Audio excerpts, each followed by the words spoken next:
Bom, boa noite a todos e todas. Eu me chamo Luan Prado, sou presidente do Centro Acadêmico 22 de Agosto, militante do Coletivo Político Disparada.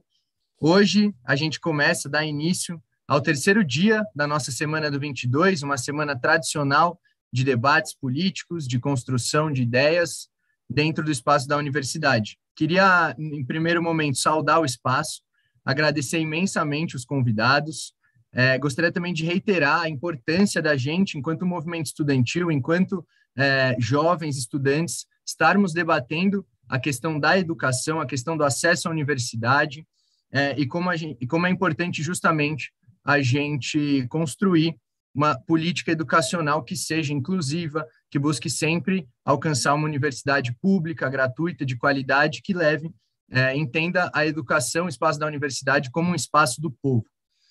Hoje a gente tem aqui a Thaís Pacheco, que é pedagoga, liderança do movimento social, se formou pelo EJA, mais tarde na graduação pelo ProUni, hoje é mestranda em educação pela USP. Thaís é moradora da Zona Leste de São Paulo, militante do movimento de luta por moradia, o CEPROSIG, e companheira valorosa do Coletivo Disparado. Temos aqui também Fernando Haddad, acadêmico, advogado, político brasileiro, filiado ao Partido dos Trabalhadores. Foi prefeito da cidade de São Paulo, ministro da Educação nos governos de Lula e de Dilma, momento em que criou o SISU, implementou o ProUni, ampliou o FIES, reformulou o Enem, teve um papel de fato essencial na luta pela permanência estudantil e pelo acesso à universidade. Agora, eu gostaria de passar a palavra para minha valorosa companheira, Thaís Pacheco, que tem uma exposição muito importante para trazer para a gente. Com a palavra, companheira. Boa noite a todas, todos e todes. Obrigada. Quero primeiro agradecer a gestão do Reconvexo, do Centro Acadêmico 22 de Agosto. Obrigada, Luan, pela oportunidade de participar da Semana Acadêmica com vocês. Quero agradecer também a todos vocês que estão nos acompanhando pelas redes sociais, que eu sei aí que tem bastante gente. Dizer que eu estou muito feliz em poder fazer parte desse espaço. E é claro, né, saudar a presença ilustre do professor Fernando Haddad, que através do ProUni tem uma história aí muito importante na minha própria vida, né? Porque foi através do ProUni que eu pude acessar o ensino superior. Então, quero dizer que realmente eu estou muito feliz em poder fazer parte desse debate tão importante, de poder vir aqui falar sobre educação um pouquinho com vocês, né? E eu acho assim que a história da minha vida, ela está extremamente marcada por lutas, né? Luta pelo direito de existir, luta pelo direito de morar, luta pelo direito de acessar uma educação pública de qualidade. Deixa eu me apresentar. Meu nome é Thaís Pacheco, eu sou uma mulher preta, periférica, nordestina, que vim da Bahia para São Paulo, e na luta por melhores condições de vida, eu tive que abandonar os estudos ainda muito cedo. Abandonei os estudos para trabalhar, para cuidar dos meus irmãos mais novos. Infelizmente, eu sei que essa é a realidade de muitos jovens da periferia, pois quando a nossa existência, a nossa sobrevivência na juventude, ela é ameaçada pela fome, pela miséria, continuar estudando é uma tarefa quase que impossível. E essa realidade só mostra que esse processo que chamam de evasão escolar nas periferias, ele não é obra do acaso, e sim é um projeto de exclusão do povo periférico do espaço escolar. Então, enquanto moradora da periferia da Zona Leste de São Paulo, eu posso dizer que eu vi e que eu vivi a realidade dos jovens que deixam de frequentar a sala de aula para garantir a própria sobrevivência em condições de trabalho muito precarizadas. Eu fui uma dessas jovens. Trabalhei muito nesse período que eu tive longe da sala de aula. Nunca cheguei a passar fome com os meus irmãos, mas nós enfrentamos muitas dificuldades para sobreviver. E nesse período eu trabalhei como diarista, como vendedora ambulante, trabalhei como vendedora de imóveis, como panfleteira no Farol, trabalhei como balconista de açougue, trabalhei como balconista de padaria, fiz muita coisa digna, de cabeça erguida, para garantir o pão na mesa, para mim e para minha família. Todo esse processo da minha vida, da minha trajetória, na luta pela sobrevivência, me fez refletir muito sobre a vida e me fez pensar sobre essas questões de injustiça que são decorrentes de uma enorme desigualdade social que ainda assola o nosso país. E foi nesse momento que eu decidi que tinha que mudar o meu destino.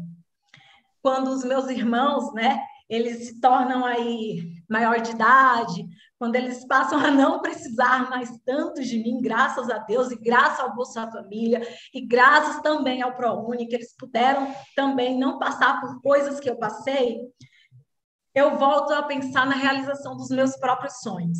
E eu começo através do EJA. Eu começo através da educação de jovens e adultos, eu não sei se todo mundo aqui sabe o que é o EJA, né? Mas é uma modalidade de ensino que dá oportunidade para pessoas que não tiveram acesso ou tiveram que abandonar os estudos na idade apropriada, concluírem os seus estudos de ensino fundamental, de alfabetização e até do ensino médio. No meu caso, foi ensino médio. Então, eu fiz o EJA, concluí ensino médio, fiz o Enem, e através do Enem consegui uma bolsa de estudo 100% e pude realizar o meu maior sonho, que foi me formar em pedagogia através do ProUni. Então, por isso, gente, que esse momento hoje aqui para mim, estar participando desse debate para tratar de educação, é um momento muito, muito especial com o professor Fernando Haddad, porque realmente ele tem aí na minha vida um papel que é muito importante, foi determinante para o meu futuro. E hoje, eu recentemente fui aprovada também no processo seletivo da faculdade da USP, né, de mestrado. Então, hoje eu estou mestranda na Faculdade de Educação da USP. E por que eu estou contando tudo isso para vocês? Porque é importante compreender que a luta dos estudantes ela não pode parar somente na luta pelas ações afirmativas. É necessário trazer um debate da permanência estudantil, principalmente nos dias de hoje, em que o ministro da Educação ele vem e fala a público que a universidade deveria ser um lugar para poucos. É evidente que não basta abrir as portas das universidades para as minorias políticas entrarem. É óbvio, é preciso lutar para que esses estudantes da USP, esses estudantes da PUC, que batalharam o dobro, o triplo para entrar na PUC, para entrar na USP, possam também ter o direito de permanecer na universidade e concluir seus cursos. E poder devolver o que aprendeu de ciência também para a nossa sociedade. Então, pensar na permanência estudantil passa por muitas coisas, desde as mais óbvias, como as bolsas de incentivo, como também moradia estudantil, restaurantes universitários, infraestrutura e até aquelas que às vezes a gente não dá tanta importância, mas que são fundamentais para garantir a permanência dos estudantes, principalmente dos estudantes periféricos e de baixa renda nas universidades, como a questão da saúde mental, das políticas de acolhimento e assistência psicológica. Também devemos pensar e lutar para garantir o acesso a creches para as mães e para os pais estudantes. São políticas que realmente fazem toda a diferença, como também garantir o transporte, que o professor Fernando Haddad, através do Passe Livre, também teve essa importância nessa construção desse direito, que a gente tem que continuar lutando. E eu sei que aqui hoje tem muitos estudantes que estão assistindo e que pensam em algum momento em largar os estudos. Eu sei porque em muitos momentos eu também pensei em desistir. E mesmo agora que eu estou mestranda na Faculdade de Educação da USP, eu vou continuar enfrentando muitos desafios que dialogam muito com a questão da permanência estudantil. Então, eu quero dizer para vocês, não desistam dos seus sonhos, continuem acreditando na educação. E mais do que isso, eu quero dizer que nós temos que continuar lutando para inserir cada vez mais o povo preto, o povo pobre, a comunidade LGBTQIA+, os povos indígenas e originários, que hoje estão lá em Brasília, na luta contra o projeto de genocídio do Bolsonaro, nas universidades. Ao contrário do que o ministro da Educação diz, nós temos que lutar por uma universidade para todos, e principalmente para o povo. Eu quero também parabenizar, né, o coletivo de bolsistas da PUC, do qual eu ouvi falar muito bem, coletivo da Ponte para Cá. Eu quero dizer que eu estou junto com vocês, que eu faço parte dessa luta, da luta por uma educação emancipatória, uma educação libertadora, que é a realidade. Então, o nosso futuro e a nossa democracia, elas estão em jogo e nós temos que fazer parte dessa construção. Não podemos nos omitir, não existe imparcialidade na educação. Todos nós somos orientados por uma base ideológica e a nossa base ideológica é a base da inclusão. Então, eu quero parabenizar todos vocês que estão organizando esse evento e quero agradecer novamente a participação do professor Fernando Haddad, da qual eu tenho muita admiração e muito orgulho também de ser pró-unista, professor. Muito orgulho, onde eu for, eu vou dizer, eu sou pró-unista. Muito obrigada. Muito obrigado, Thaís. Eu agradeço imensamente pela sua importante exposição, por compartilhar toda essa história com a gente e dizer que eu me sinto muito honrado de construir a luta ao seu lado. Agora, eu vou passar a palavra para o professor Fernando Haddad, lembrando que após a sua exposição teremos ainda respostas de algumas perguntas realizadas pelo público, então peço que permaneçam até o final. Companheiro Fernando Haddad, com a palavra. Boa noite, Luan. Em teu nome eu queria cumprimentar toda a direção do Centro Acadêmico 22 de agosto, glorioso Centro Acadêmico. Eu fui presidente do 11 de agosto, você sabe disso. Mas nós não somos metade de vocês, porque nós somos 11 e vocês são 22. Né? É igual. E foi muito importante as parcerias que nós fizemos para redemocratizar esse país. Então, eu tenho uma memória extraordinária da convivência entre o 11 e 22, na luta pela democracia, pelas eleições diretas, pela Assembleia Nacional Constituinte, que nos deu a Constituição de 88, que está sendo vilipendiada por esse governo, desde o golpe de 2016.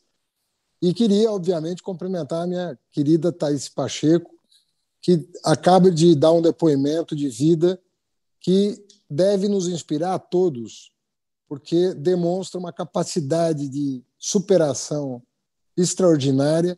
Ela que cuidou dos irmãos mais novos, que é uma migrante, que veio a São Paulo buscar melhores condições de vida, que aproveitou uma oportunidade que o poder público ofereceu, cumprindo uma obrigação constitucional, que tirou a nota do Enem, que permitiu a ela obter uma bolsa de 100%, e que decidiu não parar aí. Como se já não bastasse fazer EJA, fazer a graduação, resolveu agora premiar o país com um mestrado, e sabe Deus onde a Thaís vai parar com essa história toda, porque a moça está chique e está com vontade, está com garra e vontade de fazer a diferença. Então, Thaís, sempre eu e a Estela, que criamos o ProUni, né, a concepção do ProUni, a Estela é minha esposa, né? A gente sempre que sabe dessa... Sempre que a gente se depara com uma história como a sua, e são muitas, felizmente, né? Felizmente você você faz parte de uma geração, né? De filho de trabalhador, de trabalhadora, que chegou à universidade, preta, pobre, vinda do Nordeste. Então, para a gente, isso enche o coração de orgulho, de esperança, de vontade de fazer mais. E o resultado é tão extraordinário e o investimento tão pequeno, se você comparar com a transformação de vida que a educação proporciona. É muito pouco que o povo pede para devolver em dobro o que recebeu da sociedade. Então, educação realmente é um negócio magnífico que a gente tem que pensar. Eu vou fazer algumas reflexões sobre educação em linha com a vida da Thaís.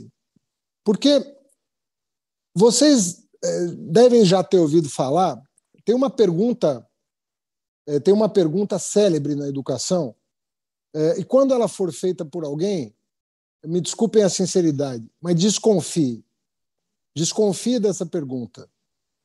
As pessoas vão perguntar para vocês, se vocês defenderem a educação, tem gente que pergunta assim, mas você é a favor da educação básica ou da superior? Se alguém te fizer essa pergunta, pare um minuto para refletir sobre o seu significado. O que significa isso? Qual é a lógica de você perguntar para um médico se ele é a favor da atenção básica ou da alta complexidade? Qual é o sentido de você perguntar se você é a favor da educação, você é a favor de que as pessoas, independentemente da sua cor de pele, independentemente da sua renda, independentemente da sua orientação sexual, independentemente da sua religião, independentemente de gênero, que essa pessoa possa chegar aos mais altos níveis da educação do país, porque é só o país que tem a ganhar. Se ela quer estudar, quer dizer, quem inventou que a Thaís, porque nasceu pobre no Nordeste, não podia ser mestranda da Universidade de São Paulo? Quem inventou essa regra?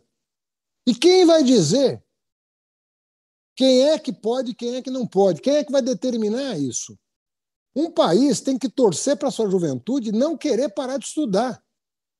Essa que tem que ser a torcida do poder público. Torcer para que as pessoas não parem de estudar. Muito bem, tem gente que vai fazer um ensino técnico de nível médio e vai se dar por satisfeito. Você vai punir essa pessoa? Não. De repente ela encontra no mercado de trabalho com uma educação de qualidade, uma educação técnica de qualidade, ela encontra um emprego que satisfaz e muitas vezes ela tem outros interesses. Ela vai poder se desenvolver das mais variadas maneiras. Ela pode querer prestigiar outro tipo de atividade. Mas e se ela quiser fazer uma graduação? Com condições de fazer, né? Nós não estamos aqui, não é abrir a porta das universidades, é garantir a educação básica para que as pessoas tomem a decisão de até onde querem chegar. E aí a Thaís resolveu o semestre em educação e será certamente uma doutora em seguida. E quem é que vai dizer que a Thaís não pode? E por que razão? Porque ela é nordestina, porque ela é preta, porque ela é pobre? Qual é o critério para definir até onde a nossa juventude pode chegar? Um governante que se preze, um homem de Estado, um homem público, que sabe o valor da educação para o progresso do país, para o desenvolvimento do país, nós temos que torcer para as pessoas quererem mais e não menos a educação. Então, a pergunta de se a pessoa é a favor da educação básica ou da superior é uma pergunta ideológica. Você tem que perguntar para a pessoa que faz essa pergunta, em geral, não é um pobre. Não é um pobre que faz essa pergunta. Nunca é um pobre. Porque o pobre sequer entende a pergunta. Porque ele fala, como assim? O que você está perguntando? Se eu quiser estudar, não posso? O pobre vai desconfiar naturalmente da pergunta. Geralmente isso vem da elite econômica que não quer custear os estudos. A sociedade não quer que a sociedade custeie os estudos da nossa juventude. Quer interromper a trajetória acadêmica da nossa juventude. Porque acha que a divisão social do trabalho está dada. Pobre, cozinha, rico, sala de visita. Isso se replica na fábrica, na loja, no banco, em todo lugar. E a gente não quer isso. E eles chamam isso de meritocracia. O mais curioso é chamar isso de meritocracia. Qual é o mérito disso? Se você segregar de partido a sociedade e dizer para esses tem, para esses não tem, qual é o critério? Quando a gente estabeleceu cotas nas universidades públicas, primeiro que nós dobramos o número de vagas. Nós não fizemos cota com o que tinha. Nós dobramos o número de vagas para estabelecer a reserva de 50%. Então, você está tomando de mim. Não estou tomando nada de você, querido. Eu estou dobrando o sistema. e aí reservando vagas para alunos de escola pública. Então, desculpa, se você não conseguir entrar na universidade, você já não ia conseguir antes. Não vem botar a culpa nos alunos de escola pública, porque tem vaga. Então, alto lá. Depois acabamos com o vestibular, porque o vestibular é outra trava. Uma coisa é você fazer o Enem na sua cidade e, dependendo da sua nota, você escolher onde estudar. Porque quanto maior sua nota, mais vão ser as suas possibilidades. Mas alguma chance de estudar você vai ter. Se você fizer um ensino médio razoável, você vai ter uma chance de estudar. Agora, se você tiver um notão, você vai escolher aonde. Se você tiver um notaço, você vai escolher o curso e a faculdade. Então, o céu é o limite. Você que vai dizer até onde você vai chegar. Só que a gente disse assim, ó, mesmo com o Enem, mesmo sem vestibular, mesmo com todo mundo podendo fazer o exame próximo à sua cidade ou na sua cidade, a maioria faz na sua cidade, nós temos que reservar vagas para aluno de escola pública. Por quê? Porque a concorrência não é a mesma. O aluno que vem de escola pública, a escola pública no Brasil investe alguma coisa entre 5 e 6 mil reais por aluno. Essa é a mensalidade de uma escola particular. Como é que o investimento anual num aluno pobre, você vai competir com o mesmo investimento mensal num aluno rico? Lembrando que os filhos dos ricos, vamos dizer assim, não tenho nada contra isso. O filho do pobre, o filho do rico, para mim é a mesma coisa. Eu só estou levando em consideração que eles partem de realidades muito diferentes. E, obviamente, olha, eu sou doutor pela USP, a minha mulher é doutora pela USP, o meu filho fez escola particular, 2/3 do que se aprende depende do grau de escolaridade dos teus pais. 2/3 do que você aprende. Por quê? Porque em casa, sem você perceber, você está educando. Por exemplo, o teu vocabulário. O vocabulário da Thaís não é o mesmo da mãe dela. Porque ela tem a mesma genética da mãe dela. Então, ela não é melhor que a mãe dela. O que mudou na vida da Thaís foi a oportunidade. Então, o filho da Thaís vai ter uma outra realidade, que ela própria teve que se esforçar 1000 vezes mais para obter o que o filho dela vai naturalmente alcançar. Porque, certamente, Thaís, você vai dar uma educação para o seu filho até melhor do que você teve. Assim como você teve uma educação melhor do que a sua mãe teve. Isso valeu muito esforço da família. Eu fico imaginando toda a tua família, a ajuda que você teve, o estímulo, o carinho e a tua perseverança, capacidade de trabalho, de superação. Mas quando nós reservamos vagas é para equilibrar o jogo. O resultado é extraordinário. Sabe por quê? Ao concluir o curso, esses alunos estão nivelados. Quem entrou por cota e quem entrou pelo Sistema Universal de Seleção, chega no final do curso, você tem os mesmos pedagogos, com a mesma qualidade, os mesmos engenheiros, os mesmos médicos e médicas, e assim por diante. Ou seja, você, ao longo do curso, nivelou. O que significa dizer isso? Que a gente estava selecionando mal. Porque quando você seleciona bem, as pessoas chegam ao final do curso de forma equivalente. E eu diria para você que os alunos de escola pública, pró-unistas e cotistas, eles têm uma garra, porque eles abraçam aquela oportunidade de uma maneira exemplar. Eles sabem do esforço próprio, familiar e social que foi empreendido para que aquilo se tornasse possível. Então, esses depoimentos, eles são generalizados, né? E assim, regra geral, as histórias são lindas, as histórias são muito bonitas. Vamos pegar a educação básica. Então, nós dobramos vaga nas federais, criamos o ProUni, criamos o FIES sem fiador, criamos o Enem em substituição vestibular, criamos o SISU. O SISU é uma máquina de inclusão. Máquina de inclusão. E criamos o Plano Nacional de Assistência Estudantil, que a Thaís dizia, sem permanência, não adianta a vaga. Se eu não tiver o passe livre, a residência estudantil, o restaurante universitário, como é que eu vou estudar 4 anos? Ainda que seja meio período, você possa trabalhar à tarde ou à noite, não é? É barra. Não é uma coisa simples. Né? É uma coisa muito complexa. Tem custo estudar. Não é? Mesmo com uma biblioteca boa, tem custos. Então, você precisa dar um enxoval, porque você precisa garantir desculpe, a permanência da pessoa na escola, que aí você vai ter uma pronista que conclui o curso e vai para a USP.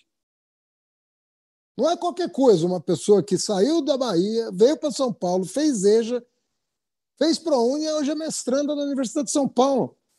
E eu volto a repetir, um investimento mínimo. Olha o resultado que a gente tem. Uma pessoa maravilhosa, um sorriso maravilhoso. A gente vê o Brasil do futuro nos olhos e no sorriso da Thaís. E é assim com a juventude que está tendo essa oportunidade.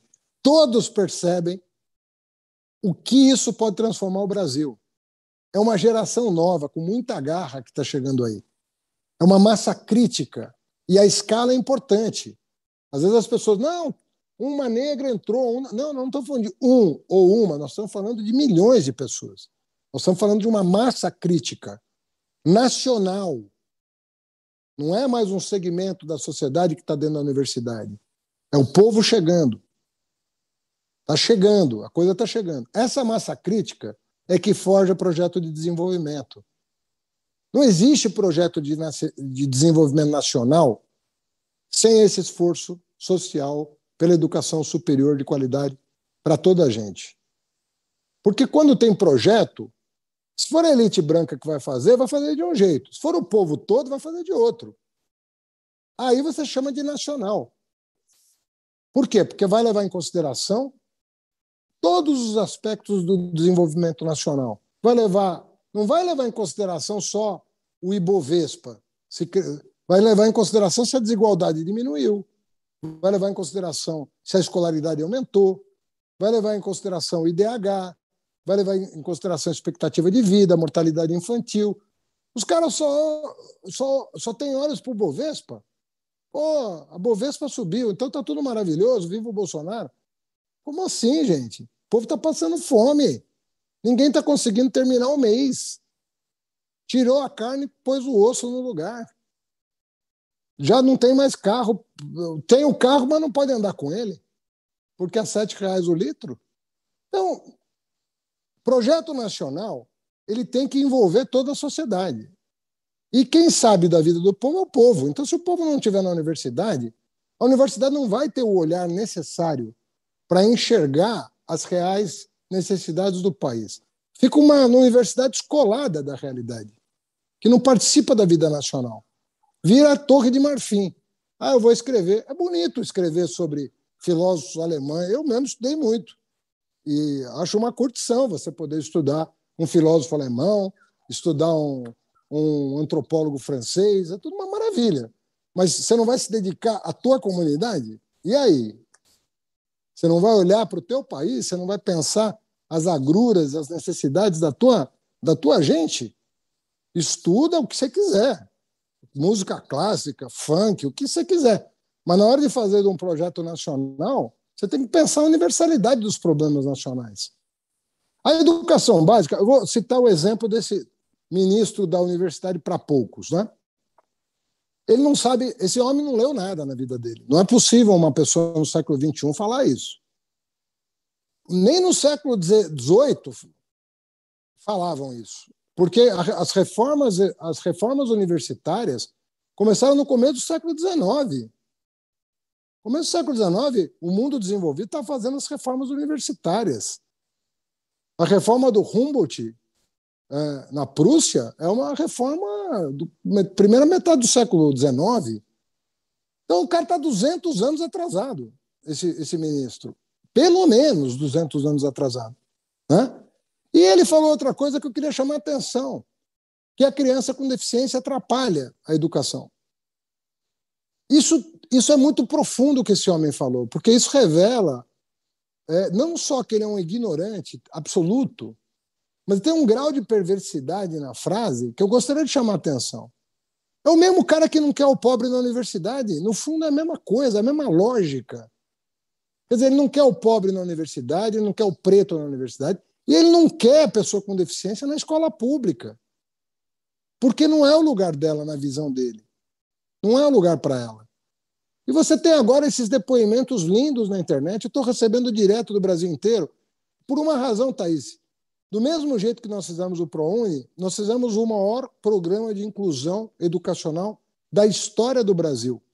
Um dos programas mais exitosos do mundo.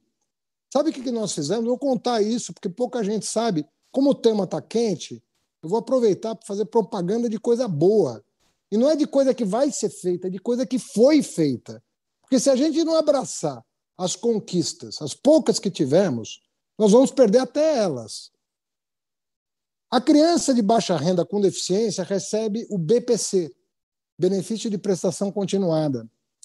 Um salário mínimo por criança com deficiência de baixa renda. É lei. Eu resolvi, Thaís, fazer uma coisa. Eu resolvi fazer um censo por nome do aluno. Eu não queria contagem mais. Eu queria saber quem eram os alunos brasileiros. O nome do pai, o nome da mãe, o nome do aluno, em que escola está matriculado, em que série. Quero acompanhar ele, se ele passou de ano, se ele não passou de ano, um por um. Não me vem com censo. Tem 50 milhões de alunos. Quem são? Isso que eu queria saber. E nós fizemos. No mundo, tem poucos países que têm um censo como o Brasil tem. Um censo por nome. Por nome. Eu sei a vida do aluno. Sabe o que nós fizemos, Thaís? Nós cruzamos o banco de dados do Ministério da Educação com o banco de dados do BPC. O que nós descobrimos? As crianças que recebiam BPC que não estavam na escola.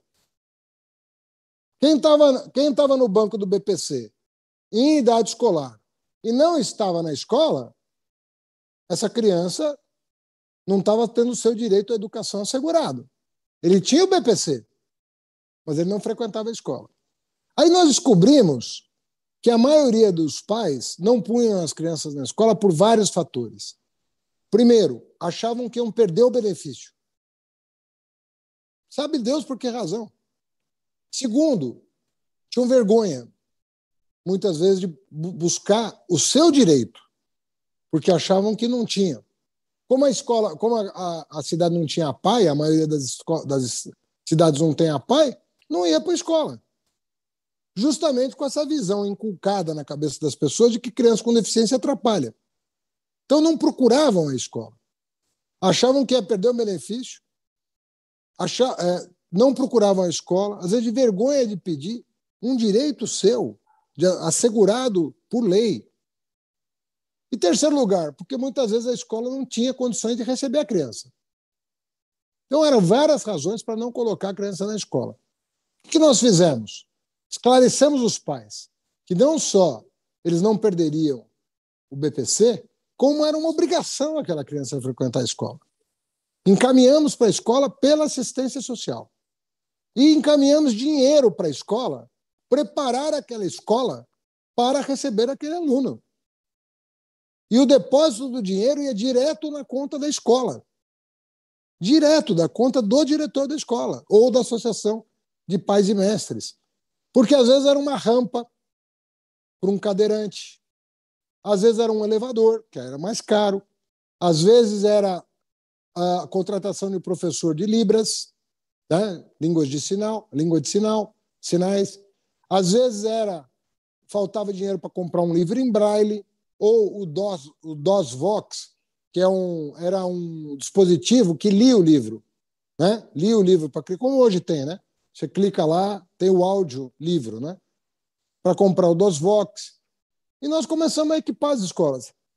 Thaís, eram 550 mil crianças com deficiência fora da escola. Nós matriculamos 400 mil com esse programa. Então, o que eu quero dizer é o seguinte, não existe isso. Educação prisional. Alguém vai falar, você vai se preocupar com isso? Vou me preocupar com isso. Nós aprovamos uma lei de remissão de pena por estudo e passamos a aplicar o ProUni dentro das prisões. Porque tinha gente com penas pequenas que podiam lá dentro se dedicar aos estudos e entrar numa universidade. Ao invés dele sair de uma pena, ou às vezes nem condenado estava preso e não estava condenado, e ao invés de sair para o crime, porque o cara vai sair de lá como? Vai sair destroçado, né? Uma pessoa sai destroçada. E às vezes por um pequeno delito. Ele pode estudar, pagar a sua dívida com a sociedade, se houver, se houver, porque nem todos têm dívida com a sociedade, e ir para uma universidade estudar. Porque aí ele vai encontrar um caminho de vida. Ele não vai buscar alternativa, ele vai ter um estímulo social para buscar um caminho legal. Né? E vocês sabem que os delitos mais sérios não são punidos no Brasil. São poucos os homicidas presos, são poucos os estupradores presos, são poucos os latrocidas presos. Essa que é a verdade. Só 8% dos homicídios no Brasil são esclarecidos. Então não pensem vocês que, sabe, que não é possível. Às vezes uma mãe de família, sozinha, chefe de família, tem 3 filhos para sustentar, vende uma trouxinha ali numa biqueira e pega 5 anos de cadeia e deixa os filhos em casa, o mais velho cuidando do mais novo. Então tem situações absurdas acontecendo. Então a educação entrou em tudo. Nossos governos, a questão era assim, é para fazer acontecer, onde quer que seja, no campo e na cidade, não importa, é para fazer acontecer. E nós não... Foi o governo que mais abriu vaga em creche na história do Brasil, mais incluiu pessoa com deficiência, mais aumentou vaga em universidade, interiorizou as universidades, mais deu bolsa de estudo, mais deu financiamento estudantil, criou o Fundeb, criou o Piso Nacional do Magistério. Era para fazer. Eu não ia pedir nada lá, não. Porque eu é que recebia a demanda. É para fazer acontecer. Criação dos institutos federais. Desculpa te interromper, mas conforme o senhor pediu, faltam 5 minutos. Pronto. Então, eu vou até deixar um tempo aqui maior para a gente interagir um pouco, mas eu queria dizer para vocês o seguinte: educação ou se leva a sério, sabe? Ou os caras estão tergiversando, falando coisa para desviar a atenção. Educação não tem essa de qual que você vai apoiar. Você vai apoiar tudo. Infantil, fundamental, médio, graduação, pós-graduação, entendeu? Vai mandar gente para fora, para estudar fora, porque tem que trazer conhecimento para cá, vai interagir com a indústria, com a comunidade, vai fazer programa de extensão. Educação é para valer. Ou você faz tudo e faz um projeto de país, ou você está adiando o problema. E a ordem ali, na nossa gestão, é para fazer acontecer. Por isso que o legado que foi deixado, mesmo 3 anos de Bolsonaro, está difícil para destruir, porque e ele que aguarde o fim da pandemia.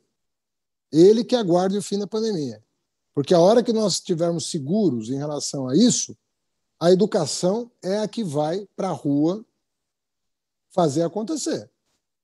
Você pode contar com isso. A hora que juntar estudante secundarista, universidade e trabalhadores num movimento de redemocratização desse país, que é disso que se trata, nós precisamos redemocratizar esse país, que está comprometida a democracia brasileira, você não se sente mais seguro no Brasil, dependendo do que você pensa, você não está seguro, dependendo de que partido você é filiado, você não está mais seguro, nós vamos fazer acontecer.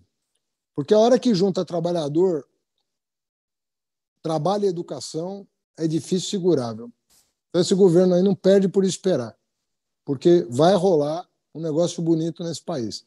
Nós vamos retomar um processo de democratização radical desse país para oferecer muito mais do que foi possível no passado, porque nós estamos muito mais conscientes dos desafios que nos aguardam. Né? Acho que nós não sabíamos o tamanho do problema, né, que o Brasil vivia quando nós assumimos o governo pela primeira vez. Quer dizer, esse país ainda tem muita gente que está no século XIX, que acha que a escravidão não acabou, que acha que o trabalhador tem que trabalhar 16 horas por dia sem direito nenhum, que acha que estudante pobre tem o seu lugar na sociedade, quer fazer faxina. Essa é a cabeça dos caras. Essa é a cabeça dos caras. Agora, eles não vão segurar a primavera. Isso aí você pode anotar. Porque as milhões de Thaíses que tem por aí, não vieram, não chegaram aqui em vão. São milhões de pessoas que sabem exatamente o que aconteceu e mais, sabem o que pode acontecer. Sabem das nossas potencialidades. E quando você, às vezes, você emancipa uma pessoa, você não tem a garantia de que essa pessoa vai compreender o movimento, né? Ela pode ascender socialmente e não compreender o significado histórico daquilo. Mas quando milhões ascendem, aí você não contém. Aí você está falando de uma outra configuração social. É nisso que eu acredito, mas assim, ardorosamente. Ardorosamente. Quando eu sinto uma ponta de angústia com o Brasil, eu lembro de vocês, Thaís. Eu falo, esse povo vai chegar. Vai acontecer. Então, e aí eu durmo tranquilo. E acordo tranquilo. Porque meu coração fica muito sossegado em ver pessoas como você debater educação com esse nível, com essa qualidade. Parabéns para você, em teu nome, os milhões de brasileiros que significa a primeira geração das famílias brasileiras que não tinham oportunidade e que chegaram lá, arrombando quase as portas que estavam com cadeado, arrombando essas portas, dizendo, agora chegou a nossa vez. Parabéns para você. Professor, muito obrigado pela sua exposição. O senhor falou que dedicaria aqui uns minutinhos rapidinho para interagir com a gente. Eu queria perguntar, a gente tem 3 perguntas, 2 delas são direcionadas a Thaís e uma é direcionada a ambos os convidados. Queria saber se eu posso primeiro, então, fazer essa pergunta, aí o senhor responde, já que está com o horário um pouco mais apertado, e aí depois a gente pode continuar tranquilamente, pode ser? Eu acho que eu tenho uns minutos, eu prefiro o contrário. Eu quero ouvir a Thaís, as perguntas da Thaís, e daí eu respondo. Tá bom. Deixa eu ouvir a Thaís um pouco mais, pô. Deixa eu dormir sossegado hoje. Com certeza. Então, eu vou começar a iniciar as perguntas. Primeira pergunta é da Carolina. É o seguinte, Thaís, parabéns pela sua luta e pela sua trajetória. Vi que você é professora e milita no movimento de moradia. Como você relaciona a luta pela moradia e a luta pela educação? Carolina, muito obrigada por essa pergunta. Eu que sou moradora de área de ocupação da Zona Leste de São Paulo, né? E militante do movimento de luta por moradia. E um movimento de luta por moradia que nasceu no cuidado das crianças lá no Grajaú. Uma casa que fazia o acolhimento e a educação popular dessas crianças, quando as mães da periferia não tinham de deixar essas crianças, porque a mãe tinha que sair para trabalhar e quando essa criança não estava na escola, ela não tinha com quem deixar.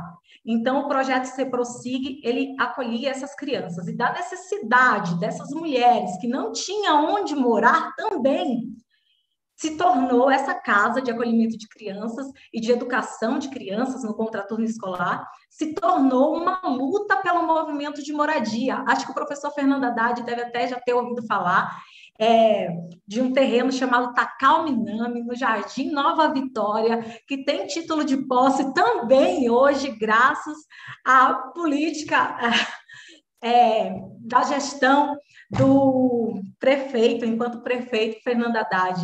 E eu fico muito emocionada, né? Porque para todo lado que eu olho, Thaís, eu vejo oportunidade que o PT me proporcionou, seja na alimentação com Bolsa Família, seja com a água que cai na torneira da minha casa, porque foi na gestão do Fernando Haddad que lá pôde ter água encanada, seja podendo descer de um ônibus depois das 10 horas da noite, em qualquer lugar, sem precisar descer necessariamente no ponto de ônibus. Então, assim, o movimento de luta por moradia e a educação é indissociável, Carolina. É indissociável, porque se a pessoa não tem o mínimo de dignidade, que é o direito a ter uma casa para morar, fica muito mais difícil. E agora, na pandemia, essa situação agravou. Eu vi uma matéria no El País que fala justamente que aumentou os despejos e que aumentou e que mudou também o perfil dos moradores de rua do nosso país, né? Que famílias inteiras estão indo morar nas ruas. Então, como que a pessoa morando na rua com sua família, ela pode ter esse acesso à educação, né? Como que ela pode ter acesso aí ao ensino remoto se ela não tem internet, se ela não tem um teto para morar? Então, eu acredito que a pauta da moradia e a pauta da educação, ela é indissociável, não tem jeito. E a gente tem que lutar tanto pelo nosso direito de morar, né? Que a gestão do Haddad aí investiu muito. A gente tem ali o Jardim Nova Conquista, o Jardim Pinheirinho, Jardim Nova Vitória, tudo política de habitação, que hoje várias pessoas, dinheiro público do país bem aplicado em habitação popular. Então, mais uma vez, obrigada, professor Fernando Haddad. Você está me devendo um café já, viu? Pelo que eu estou ouvindo aqui. Vou tomar um café lá na sua casa, uma hora dessa. Está convidado. Vou Tem eu água e a Estela agora, lá. 2 cafés, eu e a Estela. Vamos tomar um café lá. Com certeza um baita encontro do nosso campo. Para prosseguir aqui com as perguntas, a gente tem então mais uma pergunta para a Thaís e a próxima para ambos os convidados. A pergunta próxima, então, Thaís, é do Pedro, e a pergunta é o seguinte: quais dificuldades você encontrou sendo uma pró-unista na universidade? Boa. Muito boa pergunta, Pedro. Sim, eu encontrei dificuldade, né? Eu me formei pelo EJA e a primeira dificuldade é o nivelamento, né? No primeiro momento você fala, nossa, mas o pessoal aqui está avançado e tal, mas isso é momentâneo. Quando a gente persiste, depois no final, é como o professor Fernando Haddad falou, a gente começa devagarzinho, quando a gente vê lá no final, a gente está com as melhores notas. É o que ele realmente falou, quando mistura trabalho e educação, só pode dar bom. Então, sim, essa foi uma dificuldade inicial, e uma dificuldade também que rola, assim, um preconceito com os pró-unistas, a galera que paga fala, mas você tem que fazer, eu estou pagando, você não paga. Opa, pera lá, né? Existe toda uma política pública aí que foi pensada e, assim, eu também estou pagando. Então, rola isso, então isso é uma dificuldade. Eu acho até que as pessoas têm que falar que é pró-unista depois que se forma, né? Tem que falar antes, mas principalmente depois que se forma na sala de aula, porque rola sempre essas coisinhas, e como o professor também falou, nunca vem do pobre, sempre vem do rico, né? Sempre vem da elite, porque o pobre, ele te vê lá e ele fica orgulhoso de, poxa, você conseguiu, parabéns, estamos juntos, vamos lá, te dar a mão. Mas o rico, ele já, opa, tá tudo no meu lugar, e essas coisas, realmente, a gente passa por esse enfrentamento aí, mas temos que passar com muita cabeça erguida e com muito orgulho.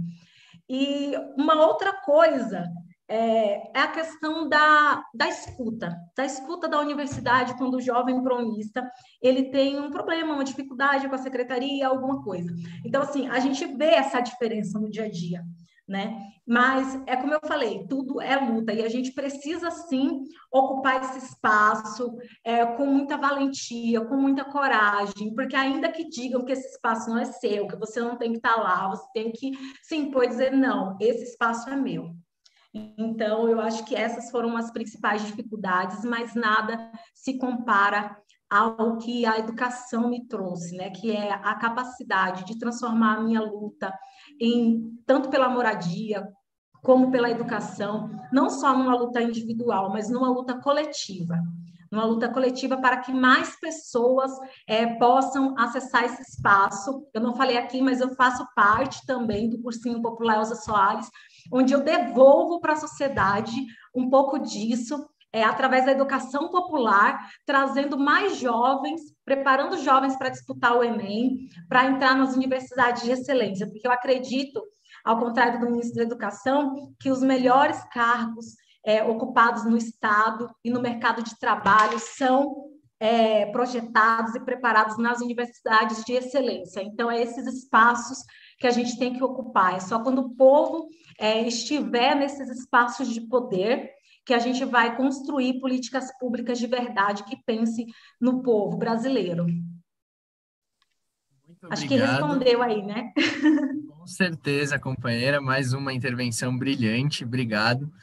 E aí, gente, para a gente ir encerrando também esse espaço muito especial, eu vou trazer agora a última pergunta, vou tomar a liberdade de direcioná-la primeiro ao professor Fernando Haddad, que é a seguinte pergunta.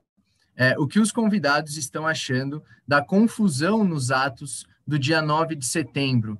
Qual deve ser a posição da esquerda do nosso campo? Professor Fernando Haddad. Isso, 7 de setembro, perdão, 7 de setembro. Olha, eu acho que a gente tem que fazer uma avaliação com os movimentos, né, que estão mobilizados. Com que preocupação? Né? Qual que é a minha preocupação? Eu fui nos últimos 3 atos contra o Bolsonaro, né? Foram atos muito bonitos. Um deles com a presença, inclusive, da dita direita democrática. Tudo bem, tá lá defendendo a democracia. O ato era pela democracia, não tinha que apresentar carteira de filiação partidária, era um ato a favor da democracia, foi quem quis. Os atos foram bonitos, foram pacíficos, mas houve infiltração. Teve pessoas infiltradas que, naquele momento, queriam produzir cenas que iam ser disseminadas pela internet de depredação de patrimônio, esse tipo de coisa. Nós temos que fazer uma avaliação que o Bolsonaro ele precisa de uma confusão. Ele precisa, e para ele, com cadáver, sem cadáver, o Bolsonaro não faz conta da vida das pessoas. Está aí a pandemia. Morreram 5 vezes mais no Brasil. 5 vezes mais. Quer dizer, éramos para ter aí 120 mil mortos, temos 600 mil. Isso é o Bolsonaro. O Bolsonaro é essa conta de 500 mil de pessoas a mais. Não é uma coisa qualquer. É um homem que até hoje está falando em ivermectina, cloroquina, não usar máscara e não tomar vacina. Até hoje, são quase 2 anos de crise. País destruído e o cara vendendo fantasia, loucura, negacionismo e tal. Então, nós temos que fazer essa conta. Entendeu? Não é... Ninguém tem medo de nada. Nós vamos para a rua e vamos defender o que for, mas nós temos que fazer a ponderação sobre onde fazer, com quais salvaguardas fazer, com quais... se nós estamos preparados para impedir infiltração de... tem PM convocando para o ato, na ativa. Tem coronel da PM convocando para ato bolsonarista. Tem PM dizendo que fecha com o Bolsonaro para fechar o regime. Então, não é... Quem tem medo não pode ser... Quem ama a liberdade não pode ter medo, né? Medo é de perder a liberdade, né? Não da liberdade. Medo é sempre de perder a liberdade.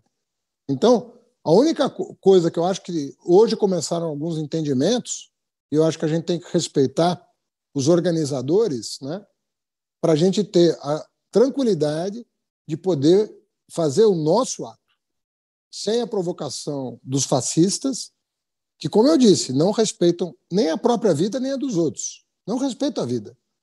E estão loucos por um pretexto.